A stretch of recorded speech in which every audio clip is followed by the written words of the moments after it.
नमस्कार, मैं प्रेम शंकर आपका स्वागत करता हूं प्रेम शंकर मैथ्स 2.0 में। हम पढ़ रहे कक्षा 10 के त्रिभुज। प्रश्न संख्या 14 है कि एक त्रिभुज ABC की भुजाएं AB, AC तथा माध्यिका AD एक अन्य त्रिभुज की भुजाओं PQ, PR तथा माध्यिका PM के समानुपाती है। इसका मतलब क्या होता है कि जैसे AB हम यहाँ पे लिए है ना, तो AB बटा में PQ, AC बटा में PR और AD जो है वो PM के समानुपाती यानी कि भुजाओं का अनुपात बराबर करना है। और हमें यह साबित करना है कि त्रिभुज एबीसी जो है ये पूरा PQR के समरूप है। हमने रचना क्या कर लिया है कि E से हम AC का मध्य बिंदु लिया। देखिए यहाँ पर एक E लिए हैं जो AC का मध्य बिंदु है और D से E को हम मिलाए। इसी प्रकार से जैसे इसमें हम किए हैं वैसा ही इसमें जो है PR का मध्य बिंदु हम L लिए हैं और M से N को हम मिला दिए हैं। अब हमें क्या करना है कि सबसे पहले हम लिखेंगे कि चूंकि D देखिए ये माध्यिका है, तो माध्यिका जो है भुजाओं को बराबर बराबर भागों में बांटती है, तो जितना हमारे पास जो D है मध्य बिंदु होगा, लिखेंगे कि चूंकि D BC का मध्य बिंदु है, BC का मध्य बिंदु, यह बात कहां से आया है? प्रश्न में दिया हुआ है, दिया है कि AD माध्यिका है। AD अगर माध्यिका है तो ये पक्का मध्य बिंदु हो जाएगा। यहां से हम लिखेंगे कि E जो है AC का मध्य बिंदु है, यह रचना से हम लिखे हैं E AC का मध्य बिंदु है।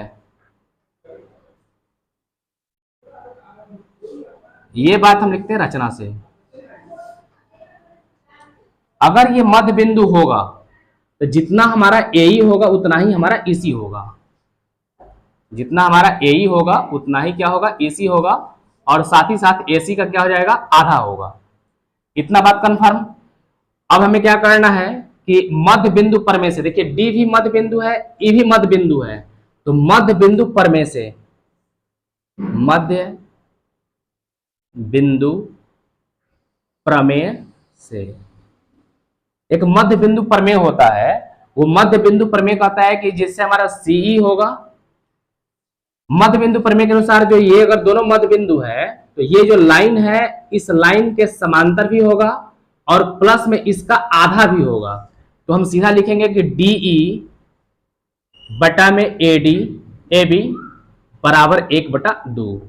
इसको समीकरण हम देते हैं, इसका नाम समीकरण, इससे पहले इसको समीकरण देना होगा, इसको चेंज कर लेते हैं हम। AC को जो है इसको हम आगे का थोड़ा सा बढ़ा ले, 2 से गुना कराएंगे तो हो जाएगा 2AE बराबर 2EC बराबर AC। समीकरण नंबर इसको 1 दे देते हैं और इसको हम 2 दे देते हैं। जिस तरह का प्रोसीजर इधर चला इस त्रिभुज में चला है वैसे ही इधर हम लेके चलेंगे। लिखेंगे कि चूंकि MQR का मध्य बिंदु है, QR का मध्य बिंदु है, QR का मध्य बिंदु है, और यहां पर जो N है वो PR का मध्य बिंदु है, N PR का मध्य बिंदु है। ये बात दिया हुआ है प्रश्न में और ये बात रचना से लेके आए हैं। N अगर PR का मध्य बिंदु होगा तो जितना हमारे पास PN होगा उतना ही क्या होगा? NR होगा, और साथ ही साथ PR का आधा भी होगा। तो हम लिखेंगे कि PN बराबर NR और साथ ही साथ PR का ये आधा होगा। इसको अभी हम कन्वर्ट कर लेते हैं, 2 से गुना करा लेंगे तो हो जाएगा 2PN बराबर 2NR बराबर हो जाएगा PR।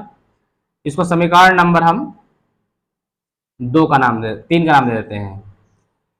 अभी जैसे इसमें देखिए मध्य बिंदु का हम प्रयोग किए हैं, तो इसमें भी तो ये मध्य बिंदु हमारा है, ये मध्य बिंदु है और ये भी मध्य बिंदु है। तो दो भुजाओं के मध्य बिंदु को मिलाने वाली जो रेखा होता है वो इस लाइन के समांतर होता है। ये कक्षा 9 में भी पढ़ना है और कक्षा 10 में भी पढ़ना है। 6.2 एक्सरसाइज का प्रश्न संख्या शायद 7 होगा, शायद 7 या 8, ये दोनों में से कोई है, आप देख सकते हैं वहां पर जाकर के। तो ये जो लाइन है इस लाइन के समांतर भी होता है और साथ ही साथ इसका आधा भी होता है। तो हम यहां से कह पाएंगे कि मध्य बिंदु प्रमेय से, मध्य बिंदु प्रमेय से हम पी आर की बात कर रहे हैं, पी क्यू आर की, तो मध्य बिंदु पर में से जो हमारा एम एन होगा वो हमारा पी क्यू का आधा होगा।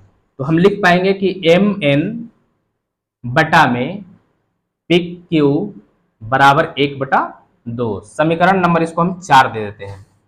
समीकरण 2 तथा 4 से, 2 तथा 4 से, 2 तथा 4 को हम देखेंगे तो ये दोनों एक पार्ट बराबर है हमारे, बराबर के 1/2 इधर भी है इधर भी है, तो ये दोनों भी आपस में क्या होंगे, बराबर हो जाएंगे।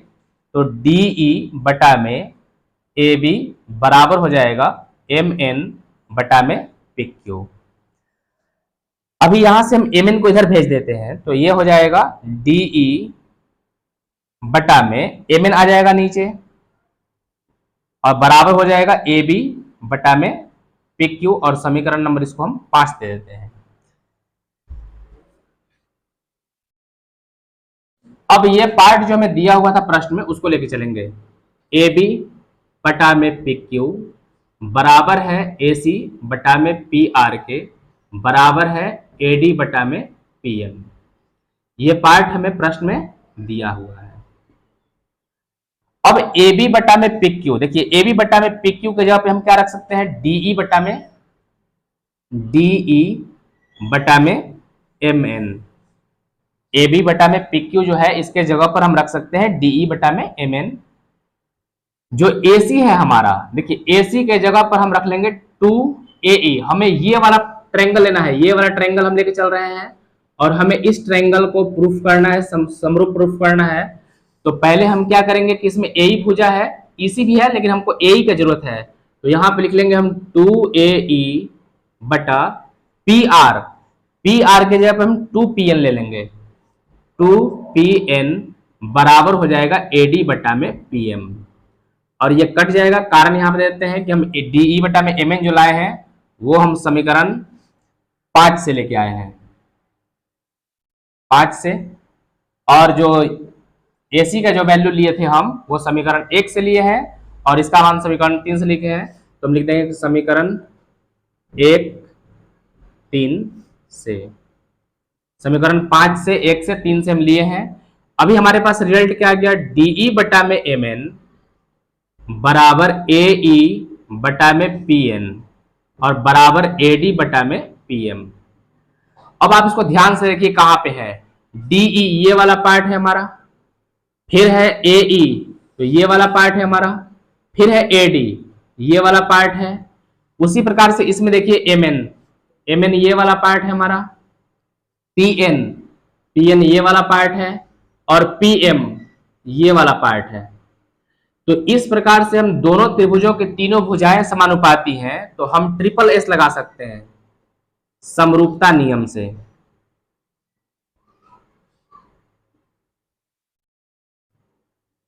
जैसे ही हम SSS समरूपता नियम लगाते हैं तो ये दोनों त्रिभुज आपस में क्या हो जाएंगे, समरूप बैठाने के लिए सबसे पहले देखिए इसमें DE है, तो DE में कौन सा पार्ट नहीं है, तो कौन, यहाँ पे A नहीं है। MN में कौन सा नहीं है, तो यहाँ पे P नहीं है हमारे पास। AE में कौन सा पार्ट नहीं है, तो D नहीं है। PN ये हो गया, तो ये पार्ट हमारा M बचा हुआ है, और लास्ट में AD है, तो AD में कौन सा पार्ट नहीं है, E, और इसमें हमारा हो गया PM, तो PM में कौन सा पार्ट नहीं है, N नहीं है। फिर हम जानते हैं कि समरूप त्रिभुजों के संगत कोण आपस में बराबर होते हैं, तो समरूप त्रिभुजों के संगत कोण आपस में बराबर होते हैं।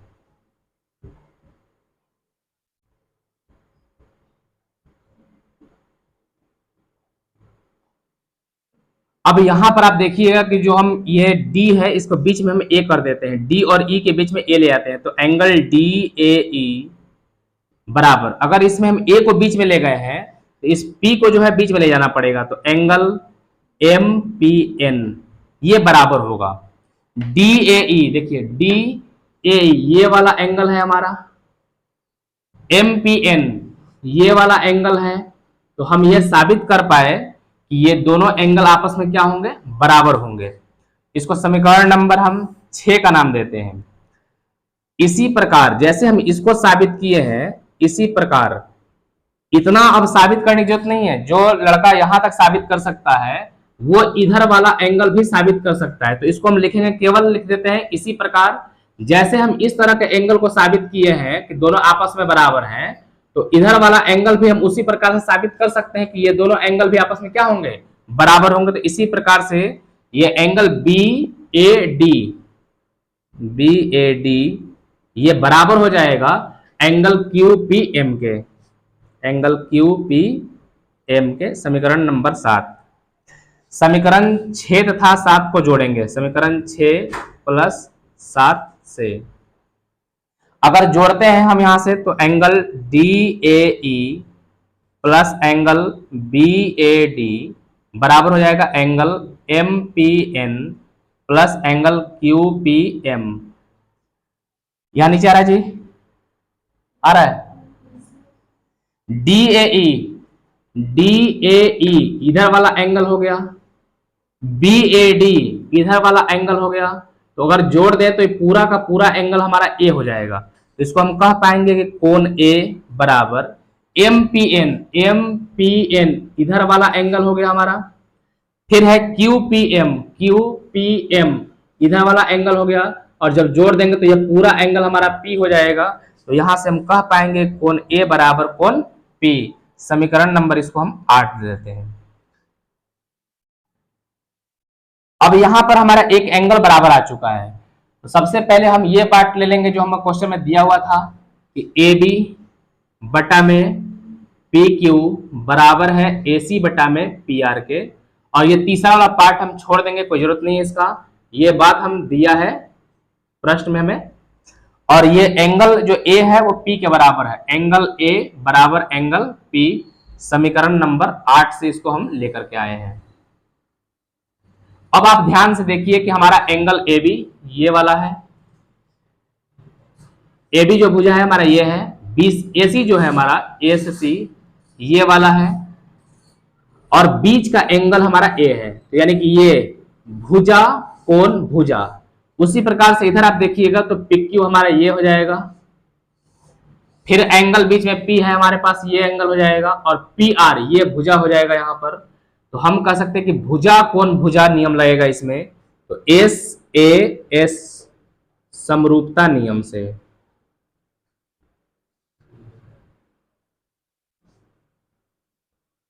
ट्रायंगल समरूप ट्रायंगल, जो एंगल सबसे पहले बराबर है उसको ले लेंगे, एंगल A एंगल P के बराबर है। AB में कौन सा, AB देखिए पूरा ट्रायंगल बड़ा वाला ट्रायंगल की बात हो रहा है, AB आ चुका है, तो बचा कौन सा पार्ट हमारा C।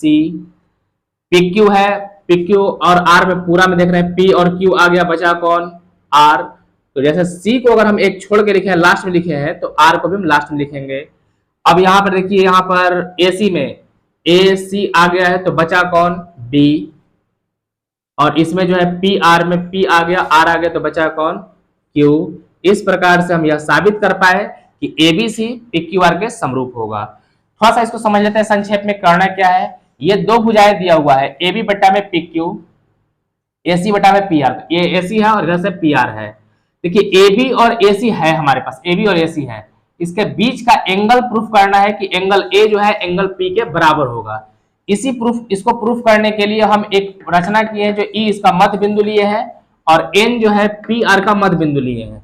अगर ये दोनों मध्य बिंदु होते हैं तो मध्य बिंदु प्रमेय लागू होता है, और मध्य बिंदु प्रमेय ये कहता है कि जो ये वाला जो रेखा है, इस रेखा के समांतर तो होगा ही होगा, साथ ही साथ इस बड़े वाले रेखा का ये आधा होता है।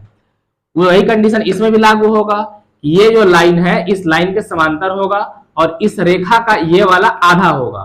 तो मध्य बिंदु हम प्रमेय लगाएंगे तो ये आधा हो जाएगा, और यहां से मध्य बिंदु प्रमेय, ये दोनों इक्वल हो गए, तो दोनों को हम बराबर कर लेंगे।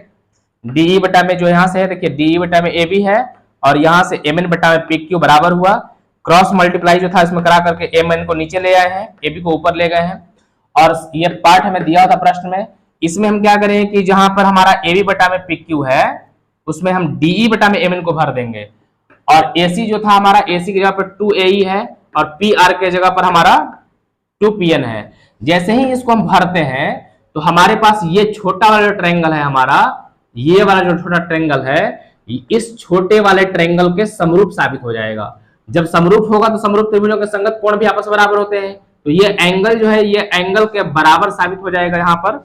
तो हम यहाँ पे लिखे हैं कि एंगल जो है हमारा DAE जो है MPN के बराबर साबित हुआ है। तो जो इस तरह से अगर हम एंगल इधर वाला सिद्ध कर सकते हैं, उसी प्रकार से इधर वाला भी सिद्ध कर सकते हैं, लेकिन ये काफी बड़ा हो जाएगा, इसीलिए केवल यहाँ पर इसी प्रकार से लिख दिया जाता है और इधर का एंगल प्रूफ कर देंगे और दोनों एंगल को जोड़ेंगे तो बड़ा वाला एंगल हमारा A आ जाएगा और इधर से बड़ा वाला एंगल हमारा B आ जाएगा और फिर भुजा कोण भुजा समरूपता नियम लगा देंगे और ये दोनों त्रिभुज आपस में समरूप साबित हो जाएगा।